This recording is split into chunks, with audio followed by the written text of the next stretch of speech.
다 함께 찬송가 314장 찬송하겠습니다. 찬송가 314장입니다.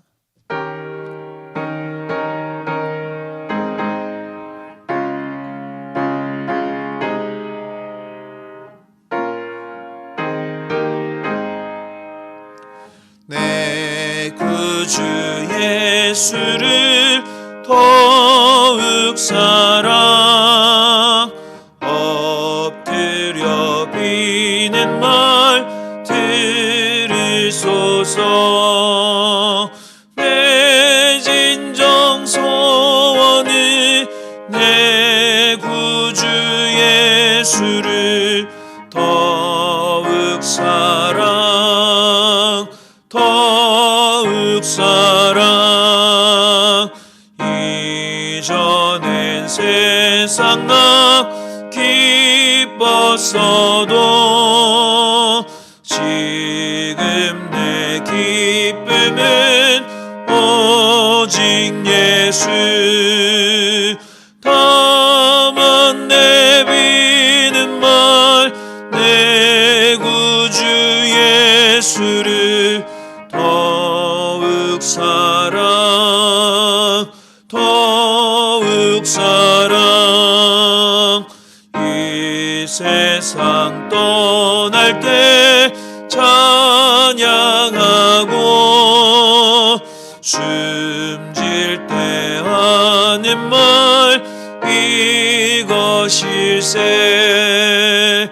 다만 내비는 말 내 구주 예수를 더욱 사랑 더욱 사랑.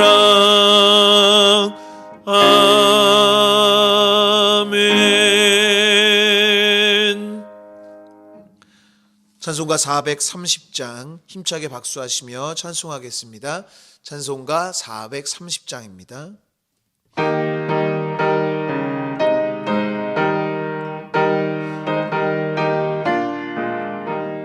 주와 같이 길 가는 것 즐거운 일 아닌가. 우리 주님 걸어가신 발자취를 밟겠네. 한 걸음 한 걸음 주 예수와 함께 날마다 날마다 우리 걸어가리. 어린아이 같은 우리 미련하고 약하나 주의 손에 이끌리어 생명길로 가겠네. 한 걸음 한 걸음 주 예수와 함께 날마다 날마다 우리 걸어가리. 꽃이 피는 들판이나 험한 골짜기라도 주가 인도하는 대로 주와 같이 가겠네.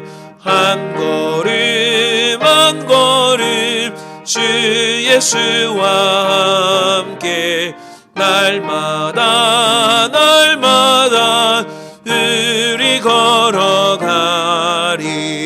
옛 선지자의 녹같이 우리들도 천국에 들려 올라갈 때까지 주와 같이 걷겠네. 한 걸음 한 걸음 주 예수와 함께 날마다 날마다 우리 걸어가리. 오늘의 성경 말씀은 신약 누가복음 5장 1절에서 11절의 말씀입니다. 신약 누가복음 5장 1절에서 11절의 말씀을 저와 여러분들이 한 절씩 교독하여 읽도록 하겠습니다. 무리가 몰려와서 하나님의 말씀을 들을새 예수는 게네사렛 호숫가에 서서 호숫가에 배 두 척이 있는 것을 보시니 어부들은 배에서 나와서 예수께서 한 배에 오르시니 그 배는 시몬의 배라. 육지에서 조금 떼기를 청하시고 앉으사 배에서 무리를 가르치시더니 말씀을 마치시고 시몬에게 이르시되 깊은 데로 가서 그물을 내려 고기를 잡으라. 시몬이 대답하여 이르되 선생님 우리들이 밤이 새도록 수고하였으되 잡은 것이 없지만은 말씀에 의지하여 내가 그물을 내리리이다 하고 그렇게 하니 고기를 잡은 것이 심히 많아 그물이 찢어지는지라. 이에 다른 배에 있는 동무들에게 손짓하여 와서 도와달라 하니 그들이 와서 두 배의 채움에 잠기게 되었더라. 시몬 베드로가 이를 보고 예수의 무릎 아래에 엎드려 이르되 주여 나를 떠나소서 나는 죄인이로소이다 하니 이는 자기 및 자기와 함께 있는 모든 사람이 고기 잡힌 것으로 말미암아 놀라고 세베대의 아들로서 시몬의 동업자인 야고보와 요한도 놀랐습니다. 예수께서 시몬에게 이르시되 무서워하지 말라. 이제 후로는 내가 사람을 취하리라 하시니 함께 보겠습니다. 그들이 배들을 육지에 대고 모든 것을 버려두고 예수를 따르니라. 아멘. 할렐루야. 하나님의 은혜와 평강이 오늘 사순절 기도회를 하는 모든 분들에게 함께 하시기를 주님의 이름으로 축원합니다. 많은 사람들이 취미생활로 낚시를 즐깁니다. 깨끗한 공기, 좋은 경치와 함께 자기 자신을 수양할 수 있는 시간이기 때문입니다. 하지만 낚시의 가장 중요한 목적은 물고기를 낚는 것입니다. 우리가 물고기를 낚을 때 그 미끼를 물었는지 바로 알 수는 없습니다. 물속 상황을 볼 수 없기 때문입니다. 이를 실시간으로 감지하기 위해 찌를 달아둡니다. 물고기가 미끼를 건드리면 찌가 움직이고 이때 낚싯대를 들어 올려 물고기를 잡는 것입니다. 여기서 중요한 것은 타이밍입니다.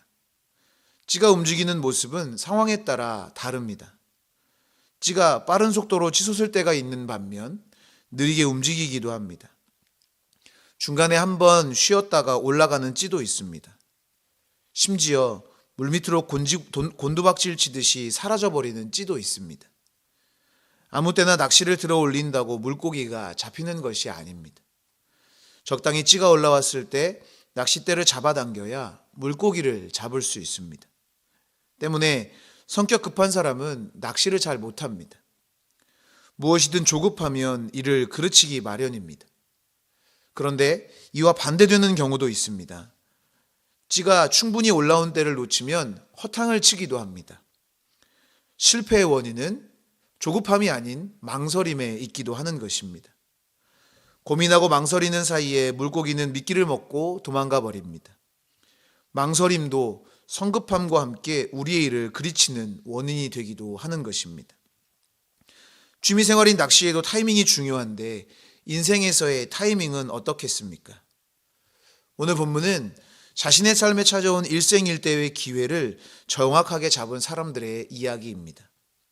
비록 생업에서는 허탕을 치고 빈 배로 돌아왔지만 예수님을 만나 인생이 변화됐을 뿐만 아니라 물고기를 잡는 어부에서 사람을 살리는 예수님의 제자로의 삶을 살게 되었습니다. 실패한 것과 같은 삶에 찾아와 부르신 예수님의 부르심에 응답함으로 예수님의 구원에 동참하는 축복의 삶을 살게 된 것입니다. 오늘 본문에 나오는 몇 가지의 사물을 통해 실패한 것과 같은 삶에서 축복의 삶으로 변화된 과정을 살펴보며 은혜를 나누고 기도의 제목을 삼고자 합니다.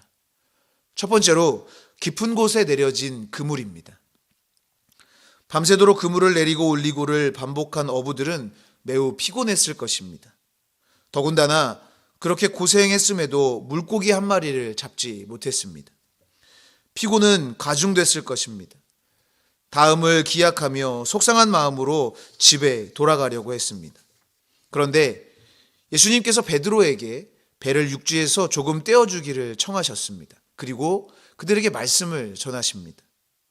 거기서 끝나지 않고 말씀을 마치신 예수님은 베드로에게 다시 물고기를 잡아보라고 말씀하십니다. 깊은 데로 가서 그물을 내려 고기를 잡으라. 밤새 수고해도 고기를 한 마리도 잡을 수 없었는데 깊은 데로 가서 그물을 내려 고기를 잡으라는 납득이 안 되는 말씀을 예수님께서 하신 것입니다. 이미 그물도 거의 다 씻은 상황이었습니다. 고기만 잡힌다면야 그물을 씻은 것이 대수이겠습니까? 10번이고 100번이고 다시 그물을 던질 수 있을 것입니다. 그런데 베드로는 누구보다 게네사렛 호수를 잘 아는 사람입니다. 그런 그에게 깊은 곳으로 가서 그물을 내려 고기를 잡으라는 말씀은 그의 경험에 비춰봤을 때 맞지 않는 말씀이었습니다. 게네사렛 호수는 만년설이 있는 헐몬산 꼭대기에서부터 시작됩니다. 그 눈이 녹으면서 요단강 상류를 이루고 그것이 게네사렛 호수로 흘러드는 것입니다. 이렇게 산에서 내려오는 찬물로 만들어진 호수는 통상 두 가지의 현상이 있습니다.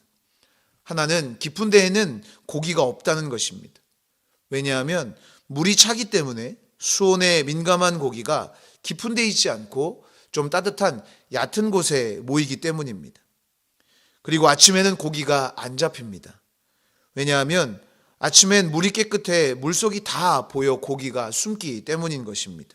그래서 베드로와 동료들이 밤을 새도록 고기를 잡은 것이 이런 이유에서입니다. 어부로서 경험한 게네사렛 호수는 깊은 데에서 고기를 잡을 수 없는 곳이었지만 베드로는 말씀에 의지하여 깊은 곳에 그물을 내렸습니다. 그리고 믿기지 않는 광경을 볼 수 있었습니다. 말씀에 의지하여 깊은 곳에 내려진 그물을 통해 하나님의 역사를 보게 된 것입니다. 때로 우리에게도 깊은 곳에 그물을 내리라고 말씀하실 때가 있습니다. 그럴 때 경험과 상식이 아닌 말씀에 의지하여 깊은 곳에 그물을 내려 하나님의 역사를 경험하는 우리 모두가 될 수 있기를 주님의 이름으로 축원합니다. 두 번째로 2배에 가득 채워진 물고기입니다. 베드로를 만나기 전에 시몬과 그의 동료들은 밤새 수고했지만 배에는 밤새도록 내리고 올리기를 반복했던 그물 외에는 아무것도 없었습니다. 밤을 새서 그들이 얻은 것은 극심한 피로감과 허탈감이었습니다. 그런 그들에게 예수님이 어떤 말씀을 주셨는지는 알 수 없습니다.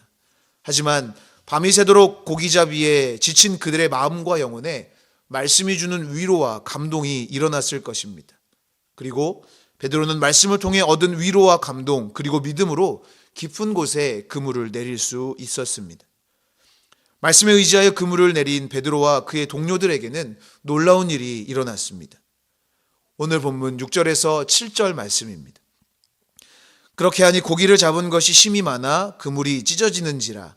이에 다른 배에 있는 동무들에게 손짓하여 와서 도와달라 하니 그들이 와서 2배의 채움에 잠기게 되었더라. 그물이 찢어질 정도로 많은 물고기가 잡혔습니다. 말씀대로 순종했더니 시몬의 배뿐 아니라 옆에 있던 동무들의 배에까지 잠기도록 고기가 채워진 것입니다.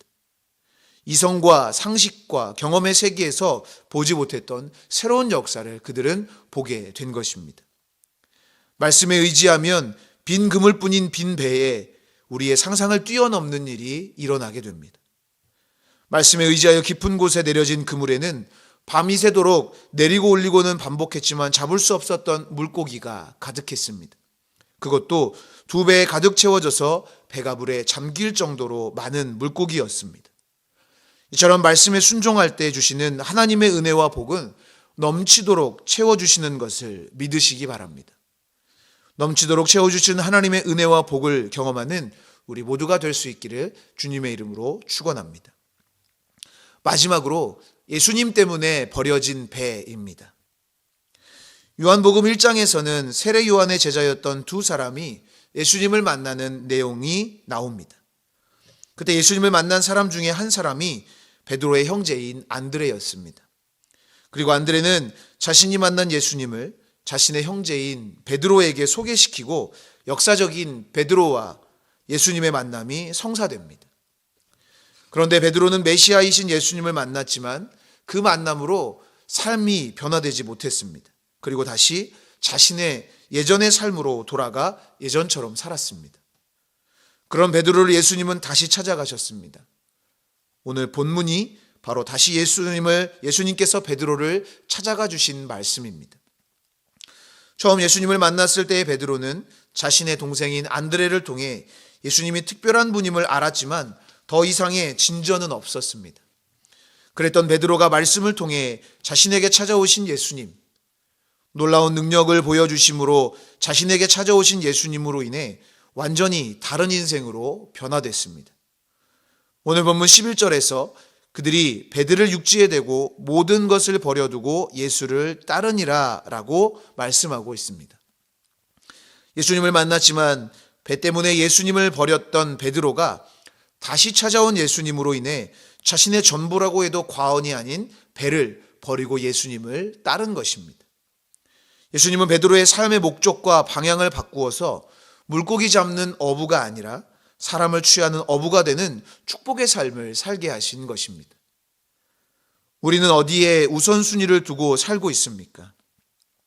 베드로와 같이 자신의 생업을 포기하는 것만이 하나님을 기쁘시게 하는 것은 아닙니다. 중요한 것은 우리의 우선순위가 어디에 있느냐는 것입니다.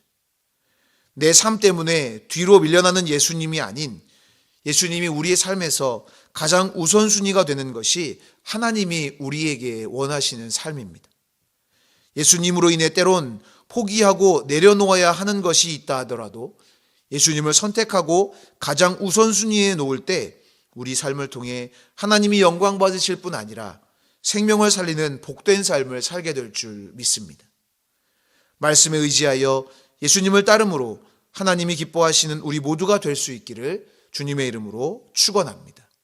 기도하겠습니다. 사랑과 은혜가 풍성하신 하나님, 세상의 것으로 채워지지 않는 우리 삶에 찾아오셔서 놀라운 은혜를 허락하시니 감사합니다. 어떠한 상황 가운데에도 주의 말씀을 의지하여 그물을 내리게 하시고 헤아릴 수 없는 축복을 주시는 은혜를 누리며 살게 하여 주시옵소서. 이 시간 주님께 귀한 예물 구별하여 드리오니 받아주시고 그 손길을 통하여 놀라우신 하나님의 역사를 경험케 하여 주시옵소서. 감사드리며 예수 그리스도의 이름으로 기도하옵나이다. 아멘. 하늘에 계신 우리 아버지여, 이름이 거룩히 여김을 받으시오며 나라가 임하시오며 뜻이 하늘에서 이루어진 것 같이 땅에서도 이루어지이다. 오늘 우리에게 일용할 양식을 주시옵고 우리가 우리에게 죄 지은 자를 사하여 준 것 같이 우리 죄를 사하여 주시옵고 우리를 시험에 들게 하지 마시옵고 다만 악에서 구하시옵소서. 나라와 권세와 영광이 아버지께 영원히 있사옵나이다. 아멘. 이 시간 함께 공동의 기도 제목으로 합심하여 기도하겠습니다. 먼저 오늘 우리에게 주신 말씀을 기억하며 각자 깨닫게 하신 은혜를 따라서 기도하겠습니다. 나라와 민족을 위해 기도하실 때 질병의 확산이 하루속히 멈춰지고 다시금 일상으로 돌아갈 수 있기를 대통령과 위정자들을 위해서 기도해 주시고 또한 이 민족이 하나 되어 하나님을 따르는 민족 되기를 위해서 기도하겠습니다. 교회를 위해서 기도하실 때 사랑으로 세상을 치유하는 재단 되기를 위해서 이끌어 가시는 담임 목사님 신원의 강건하심을 위해서 함께 같이 기도해 주시고 사순절 경건 훈련을 통해 예수 그리스도를 더 깊이 묵상하고 닮아가는 모든 성도들이 되기를 위해서 기도하겠습니다. 가정과 자녀들을 위해 기도해 주시고 중보하며 기도하실 때 병환 중에 있는 환우들과 어려움 가운데 있는 성도들과 이웃들을 위해서 중보하며 기도하겠습니다. 다 함께 기도하겠습니다.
아멘.